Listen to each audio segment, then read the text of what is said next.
1971 সালের পর ভারতবর্ষে মক ড্রিল হতে চলেছে আবার সেই 2025। বছরগুলো কিন্তু অনেকটা সময় পেরিয়ে গিয়েছে। এই প্রয়োজনীয়তা হয়নি। তবে আবার পুনরায় 7 মে ভারত সরকারের পক্ষ থেকে মক ড্রিলের এক ব্যবস্থা করা হয়েছে।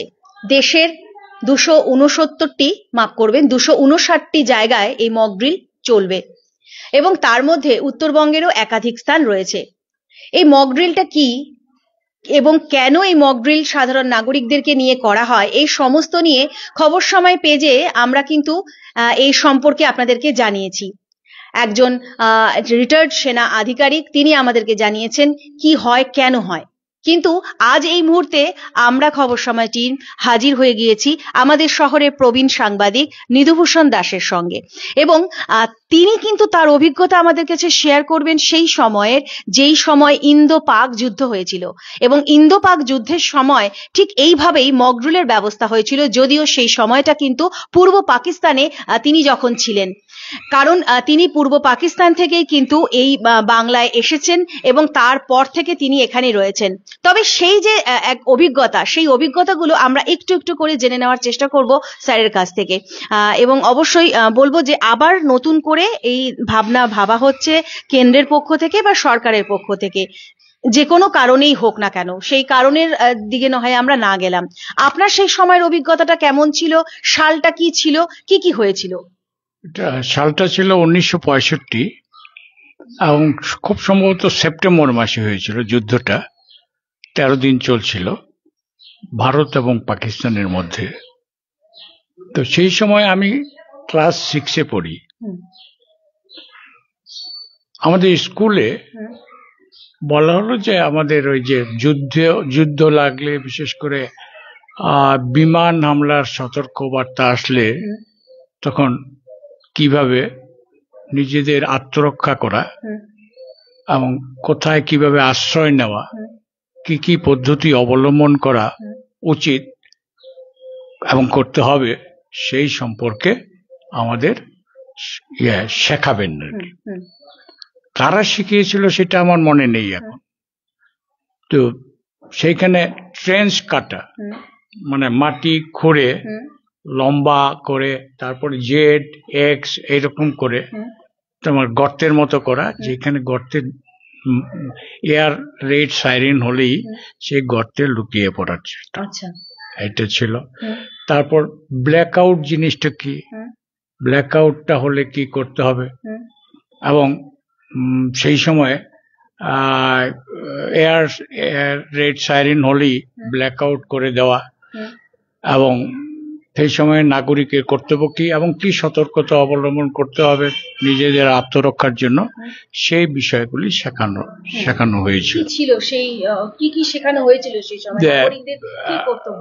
সেটা হলো যে ওই ট্রেন্সে আশ্রয় নেওয়া গিয়ে প্রয়োজন, আর যখন আমি ঘরের মধ্যে আছি রাতের বেলা, তখন ঝট করে ট্রেন্সে যাওয়া সম্ভব নয়, তখন ঘরের মধ্যেই কিভাবে থাকা যায় এই করা। আর ব্ল্যাকআউটটা হলো যাতে করে তোমার ওই এয়ার মানে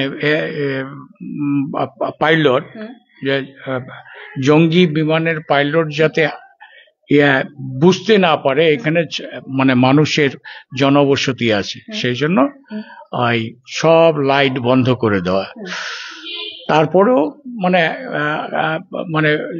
আমাদের ইয়েতে টেবিলের নিচে বা খাটের নিচে চলে যাওয়া আপৎকালীন ব্যবস্থা হিসেবে এইগুলি শিখিয়েছিল। এবং যদি কেউ কাছের মানুষ বা পাশের মানুষ যদি কেউ আহত হয়, তাহলে কি করে তাকে অকুস্থল থেকে সরিয়ে নেওয়া যায়, সেই জিনিসগুলি সম্পর্কে আমাদের সচেতন করেছিল এবং প্র্যাকটিক্যালি আমাদের দেখিয়েছিল আর কি, পিঠে করে নিয়ে যাওয়া এইসব। তো এটার প্রয়োজনটা এখন কেন, সেটা এখন আমি বুঝতে পারি, আর সেই সময় বুঝতে পারিনি। যে এখনকার যুদ্ধগুলি তো আর ইয়ের মতো নয়, পানিপথের প্রথম দ্বিতীয় তৃতীয় যুদ্ধের মতো নয়, কিংবা কুরুক্ষেত্রের যুদ্ধের মতো নয়। তো এখন যুদ্ধ মানে হলো একটা নির্দিষ্ট মানে স্থানের মধ্যে সীমাবদ্ধ থাকে না, এবং যুদ্ধে এখন অনেক মারণাস্ত্র ব্যবহার করা হয়। তারপরে যুদ্ধে এখন বিমান বাহিনীকে ব্যবহার করা হয়। তারপরে এখন তো আরো অনেক কিছু, যেমন মিসাইলস, এগুলি ব্যবহার করা হয়। স্বাভাবিকভাবেই সেই পরিপ্রেক্ষিতে পানিপথের প্রথম দ্বিতীয় যুদ্ধের সময় বা কুরুক্ষেত্রের যুদ্ধের সময় এই নাগরিকদের নতুন করা আত্মরক্ষার শিক্ষা দেওয়ার কোনো প্রয়োজন ছিল না, কারণ এটা সীমাবদ্ধ ছিল। এখন যেহেতু তা নয়, অনেকদিন আগের থেকেই সেকেন্ড ওয়ার্ল্ড ওয়ার এটা বিশেষ করে আমাদের দেখিয়েছিল, হিরোশিমা নাগাসাকির ঘটনা। ফলে এখন সিভিলিয়ানদেরও জেনে নিতে হয়, বুঝে নিতে হয় প্রাথমিকভাবে কি করে আত্মরক্ষা করা যায়। কোনো এয়ার রেড বিশেষ করে হলে, এখন তো মিসাইল রেড এইসবের ব্যাপারও থাকবে হয়তো, সেই জন্য কিন্তু আমাদের এই শিক্ষাগুলি নিতে হয়। তো এই যে এই শিক্ষাগুলি এবং ক্লাস 6-এ থাকতে সেই সময়, এবং আবছা আবছা হলেও পুরোটাই মনে আছে আপনার, এবং আবার 2025-এ ঠিক এরকম, এবং 7 মে অর্থাৎ আগামীকাল এমন কিছু হতে চলেছে, এটা একটা সম্ভাবনা রয়েছে। তো কি বলবেন এই বিষয়টাকে, বা আপনি কিভাবে দেখছেন? এটা তো খুব জরুরি প্রয়োজন সিভিলিয়ানদের জন্য। আর যুদ্ধ মানে তো এখন শুধু সামরিক বাহিনী যুদ্ধ করবে তা নয়, তার পেছনে সিভিলিয়ান পপুলেশন যারা আছেন, আমরা আছি, তাদেরও একটা অবদান থাকতে হবে। তারা যার যার মতো করে নিজেদের আত্মরক্ষার যেমন ব্যবস্থা করতে হবে, তেমনি ভাবে আমাদের সামরিক বাহিনী বা যুদ্ধে লিপ্ত মানুষগুলিকে বিভিন্নভাবে পিছন থেকে যতটা সম্ভব প্রয়োজনীয় সহযোগিতা করাটাও একটা মানে দেশবাসীর কর্তব্য। কাজে আমাদের স্বাভাবিকভাবেই নিজেদের রক্ষা করার বিষয়টা সম্পর্কে সাধারণ জ্ঞান বা প্রাথমিক জ্ঞান থাকা দরকার, প্রাথমিক চিকিৎসার মতো আর কি। কাজে এই যে মক ড্রিল যেটা আগামীকাল হবে, সেটা খুবই প্রয়োজনীয়, এবং সেটা যে প্রয়োজনীয় এবং জরুরি সেটা আমাদের নিজেদেরও বুঝতে হবে। 13 দিনের সেই সময়ের যুদ্ধ, ইন্দো পাকের যুদ্ধ, এবং এই মক ড্রিল হয়ে যাওয়ার পরে সেই যুদ্ধ চলাকালীন কিরকম অভিজ্ঞতা হয়েছিল? ও বাবা, তখন তো আমাদের যেখানে বাড়ি সেটা ঢাকা থেকে খুব কাছে। ঢাকাতে এয়ার রেড হতো, ইন্ডিয়ান এইগুলি জঙ্গি বিমান যেত, ফাইটার জেট যেত, আবার তাদের তাড়া করার ব্যাপারও দেখেছি আমরা। এই বিমানগুলি যখন ছোটাছুটি করতো, ডগ ফাইট করতো, তখন কিন্তু ভীষণ ভয় লাগতো। আচ্ছা, সেই সময়টা কোন সময় ছিল? দিনের বেলায় দেখেছি। দিনের বেলায়? আচ্ছা, একটা ডগ ফাইটই আমি দেখেছি, দিনের বেলায় ছিল, খুব ভয় লেগেছিল। মানে কি হয়, কি ব্যাপার? হ্যাঁ, গোলা হচ্ছে, একটা আরেকটাকে তাড়া করছে। হ্যাঁ, খুব ভয় লেগেছিল। তো এখন আবার সেই রকম একটা সিচুয়েশন আসতেও পারে, এমন হয়তো ভাবনা সবার রয়েছে। তবে এই পরিস্থিতিতে যেই পেহেলগাঁওর যে ঘটনা এবং ঘটনার পরিপ্রেক্ষিতে যে আবার যে সম্পর্কের মধ্যে একটা চির ধরা ভারত এবং পাকিস্তানের, তো সেই দিক থেকে কি বলবেন এই বিষয়টা? ভারত এবং পাকিস্তানের মধ্যে কখনোই ভালো সম্পর্ক ছিল না। কখনো কখনো এটা সম্পর্কটা কভার আপ করে রাখা হতো, কিন্তু সম্পর্ক কোনোদিনই সুপ্রতিবেশী সুলভ ছিল না। নয়তো কেন দুটা বড় বড় যুদ্ধের পরে আরেকটা যুদ্ধের প্রয়োজন হচ্ছে কেন পাকিস্তানের, তাই না? 65-এ যুদ্ধ হলো, 71 and 93,000 পাকিস্তান আর্মি পূর্ব পাকিস্তানে, এখন যেটা বাংলাদেশ, সেখানে বন্দী হলো। তারপরে সিমলা চুক্তি হলো। তারপরেও আবার নতুন করে পাকিস্তান কেন যুদ্ধের দিকে যাচ্ছে, বা এই প্রক্সি ওয়ারটা কেন করছে, জঙ্গি পোষণের মধ্য দিয়ে দিনের পর দিন, বছরের পর বছর ধরে কেন করছে? কাজে একটা জায়গায় গিয়ে মানে 100% হ্যাস্তন্যস্ত না হওয়া পর্যন্ত এই দুই দেশের সম্পর্ক ক্ষেত্রে একটা ভালো বা একটা শান্তিপূর্ণ সহাবস্থানের পরিবেশ তৈরি হবে না। কিন্তু এই যে যেটা যেটা এখনই বললেন একটা হেস্তনেস্ত, কিন্তু সেই হেস্তনেস্ত কি যুদ্ধতেই সেই হেস্তনেস্তর বিরতি হতে পারে, নাকি আরো কিছু রয়েছে যেটা দীর্ঘ বছর এরপর বছর ধরে সেই প্রক্রিয়াই কিন্তু চলছে? না, এখন তো যুদ্ধ অন্য জিনিস। যুদ্ধ তো অলরেডি ইন্ডিয়া শুরু করে দিয়েছে সিন্ধু নদের জল দিয়ে। হ্যাঁ, যুদ্ধ কিন্তু এখন শুধু গোলা বারুদ, আমদানি রপ্তানি সব বন্ধ করে দিয়ে। যুদ্ধটা এখন একটা স্ট্র্যাটেজিক ব্যাপার।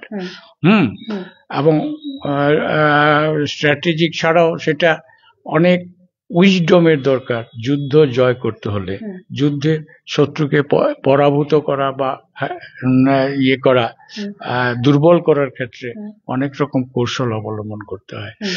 কাজী মানে এই যুদ্ধের মধ্য দিয়ে আমার কিন্তু মনে হচ্ছে একটা হ্যাস্তন্যস্ত হবে। ইতিমধ্যে পাকিস্তানে ইন্টারনাল ডিস্টারবেন্স প্রবলভাবে দেখা দিয়েছে বেলুচিস্তান এবং পাখতুনখোয়াতে। ঠিক আছে, কাজে ওইটা সামাল দেওয়া মুশকিল ওদের পক্ষে। প্লাস ওদের অর্থনৈতিক অবস্থা খুবই খারাপ। পাকিস্তানের অর্থনীতি খুবই খারাপ, কারণ এই জঙ্গি পুষতে গিয়ে এবং উন্নয়নের দিকে মনোযোগী না হয়ে, এবং ওদের মিলিটারি যে এটা আছে ইনফ্রাস্ট্রাকচার, সেটা 100% করাপ্ট। ফলে ভয়ঙ্কর একটা অবস্থা। আর যখন একটা সিভিলিয়ান গভর্নমেন্ট আর্মির উপর বা মিলিটারির উপর নির্ভরশীল থাকে, তখন মিলিটারি ন্যাচারালি আর ভালো থাকে না। মিলিটারি যখন পলিটিক্যাল অ্যাফেয়ার্সে হস্তক্ষেপ করার সুযোগ পেয়ে যায়, তখন আর সেই মিলিটারি ভালো অবস্থায় থাকতে পারে না। কাজী পাকিস্তান এখন আভ্যন্তরীণভাবে খুবই দুর্বল। এই দুর্বল অবস্থায় আজকের যে ভারতবর্ষ, সেই ভারতবর্ষের সঙ্গে যুদ্ধে টিকে থাকা, কতদিন টিকে থাকতে পারবে, কত ঘন্টা টিকে থাকতে পারবে, এটা একটা বিগ কোশ্চেন।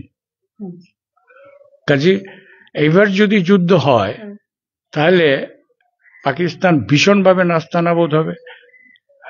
71-এ 93,000 সেনা তাদের বন্দী হয়েছিল। এইবারের ঘটনাটা আরো ভয়ঙ্কর হবে, এবং তাদের অর্থনীতির থেকে শুরু করে সবকিছু একবারে পঙ্গু হয়ে যাওয়ার যথেষ্ট সম্ভাবনা আছে। তো একটা পূর্ব অভিজ্ঞতা রয়েছে মক ড্রিলের, এবং আগামীতে সেটা হচ্ছে।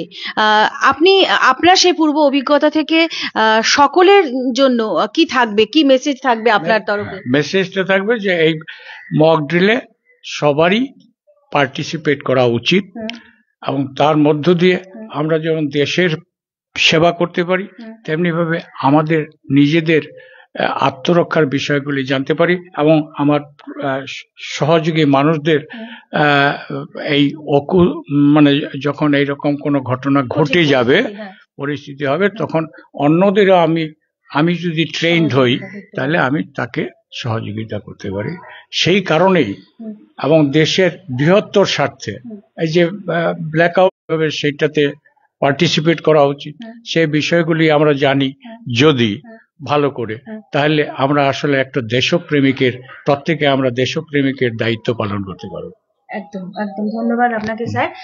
আমরা কথা বলে নিলাম নিধুভূষণ দাসের সঙ্গে, এবং তিনি কিন্তু তার পূর্ব অভিজ্ঞতা যেমন শেয়ার করলেন, তেমনি সাধারণ নাগরিকদেরও কেন এই বিষয়টাতে একেবারে একান্তভাবে যুক্ত হওয়ার প্রয়োজন রয়েছে বা অনুশীলন নেওয়ার প্রয়োজন রয়েছে, সেটাও কিন্তু তিনি আমাদেরকে জানালেন। তো নানান আপডেটের সঙ্গে আমি সৌমি, আমার সহযোগী শুভম ফের নিশ্চয়ই হাজির থাকব।